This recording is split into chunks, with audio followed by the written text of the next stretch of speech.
Welcome, Vault Dwellers. My name is Nacho Bidness, and today we are going to continue our series on things that I think that Fallout 76 got right.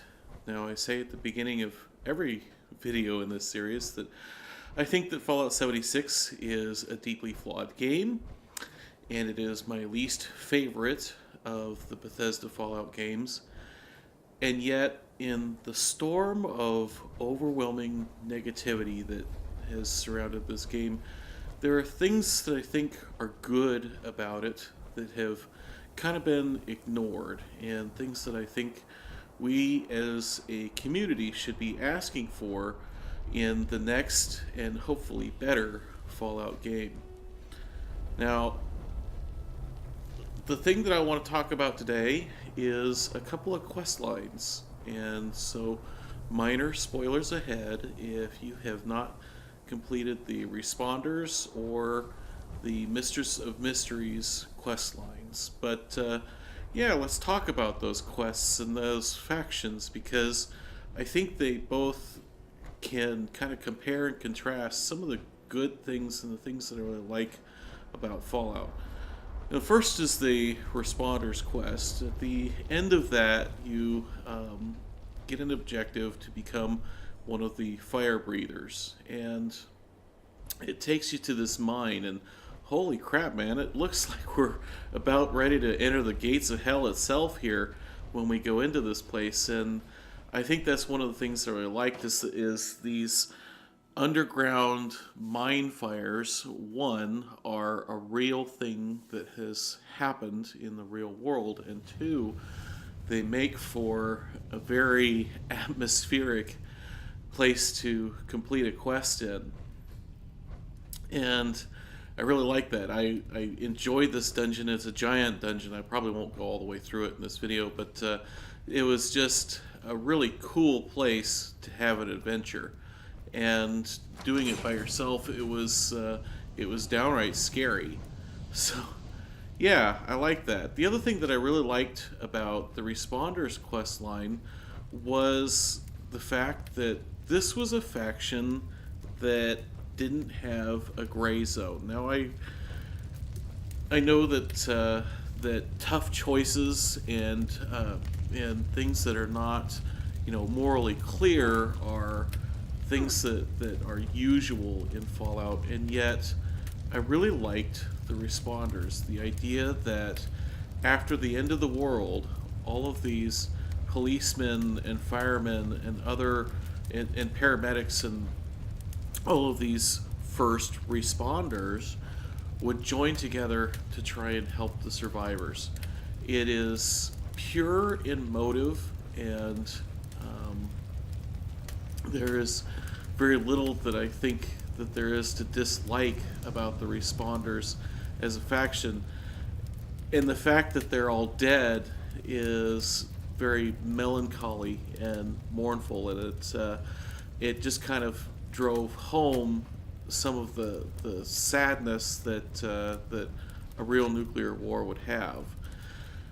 And the other thing that is nice about this quest in particular is if you're very careful when you're searching around, you will find the bodies of the last team that came in here, and they have holotapes on them that tell their story. Spoiler warning, just like most things in Fallout, it doesn't end well. So yeah, Responders, and this dungeon in particular were things that I thought were great additions to the Fallout canon. Another one that I thought was a pretty good quest was the Mistress of Mysteries quest line. Now that one is probably going to be a little bit more controversial in that the Mistress of Mysteries quest line was extremely long, and by the way, can I just say like how cool this area looks. The fact that you have to come in here wearing power armor or gas mask or something just to even survive, I think is a nice touch. Anyways, Mistress of Mysteries questline. So I know that a lot of folks felt like it lasted too long, and that the reward was not worth the effort. And to that, I have a couple of rebuttals.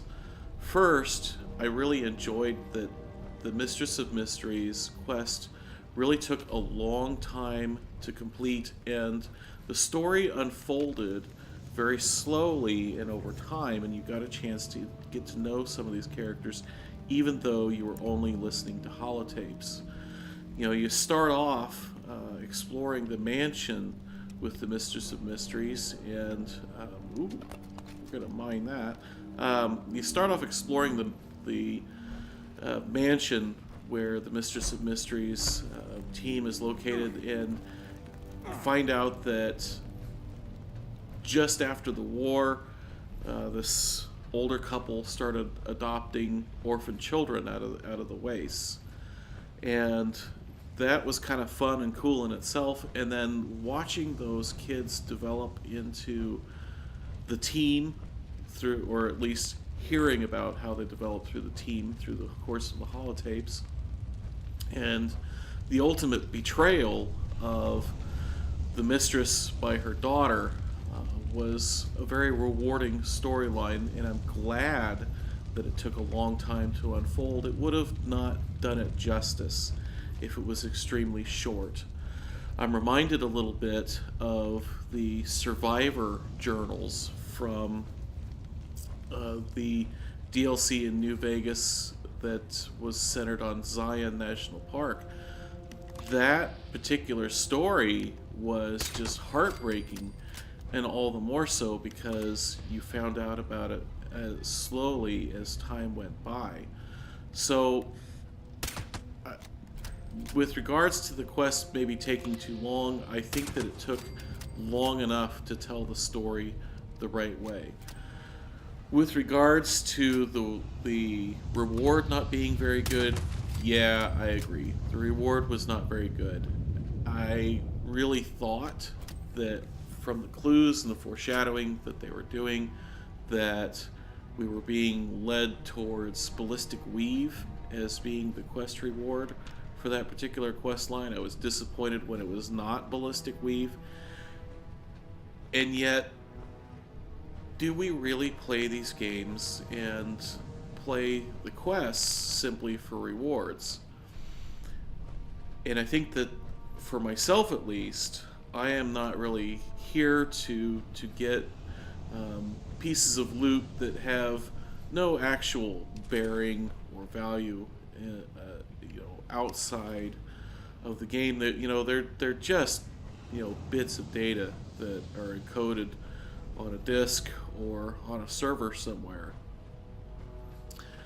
I really play games for the story and the exploration and those aspects. And so, that being the case, the fact that the reward was not all that great really doesn't mean that the quest is bad, in my opinion.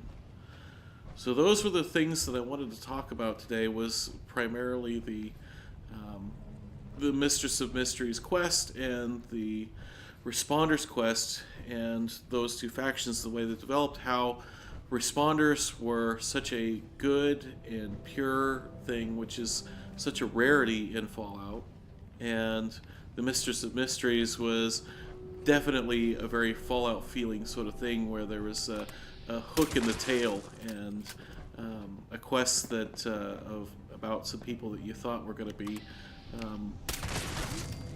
unarguably good, and turns out, yeah, they totally weren't. So yeah, if you have things that you thought Fallout 76 did well, I want to hear about it. I want to hear about it in the comments. And if you like the video, be sure and hit the like button. If you didn't like, please tell me why in the comments so that I can try and do better for you next time. I've got a lot more 76 content coming, so be sure and subscribe. Until next time, my name is Nacho Bidness, and I'm saying it's a great big wasteland out there. Let's go have fun in it.